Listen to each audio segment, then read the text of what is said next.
गुरुदेव, कल हम लोग की शादी में गए थे और शादी में जाने मतलब ये कि कर्म जनित था वो शादी में जाने का, लेकिन वहाँ हम लोग रात में गए थे शादी में, तो उसमें हमको क्या अनुमोदना का दोष भी लगेगा?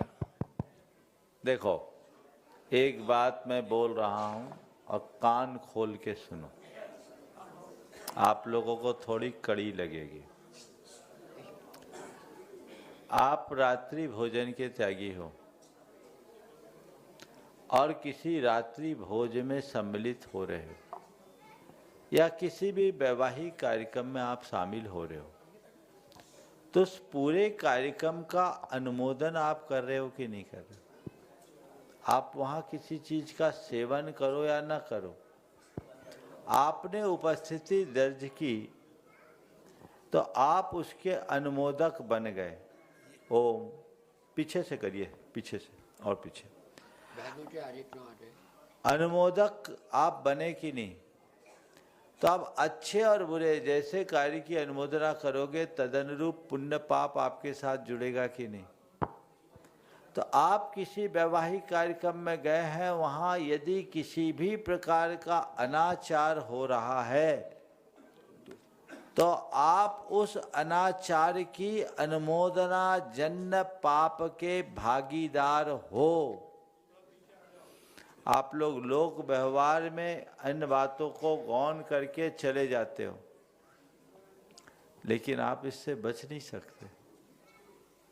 इसलिए क्या करो, कोई कार्ड देने आए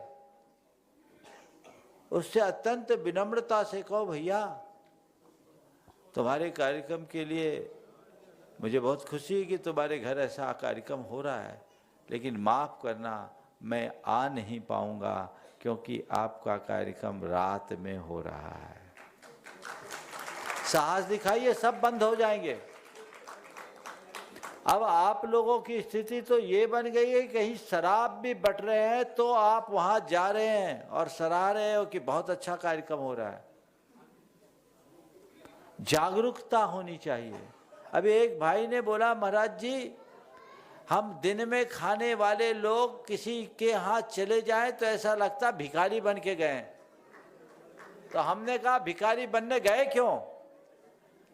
आजकल तो सारा सिस्टम कैटरिंग वालों का हो गया है। दिन में खाने वाले कम, रात में खाने वाले लोग ज्यादा हैं, तो कैटरिंग वाले आपके लिए लगाते भी नहीं है, लगाएंगे तो एक आध छोटे मोटे आइटम से कर लिए। संकल्प लीजिए कि कोई रात का कार्यक्रम करेगा तो हम उसके कार्यक्रम में जाएंगे ही नहीं, और उसको जता के अगर वैयक्तिक स्तर पर आप लोगों ने ये बात ठान ली तो ये कुरीतियां आगे पनप ही नहीं सकती। ये सारी कुरीतियां केवल इसलिए पनपती है कि आप लोग उसमें तटस्थ बन जाते हो, मूक दर्शक बन जाते हो, बल्कि मूक समर्थन दे देते हो, इसलिए बचिए।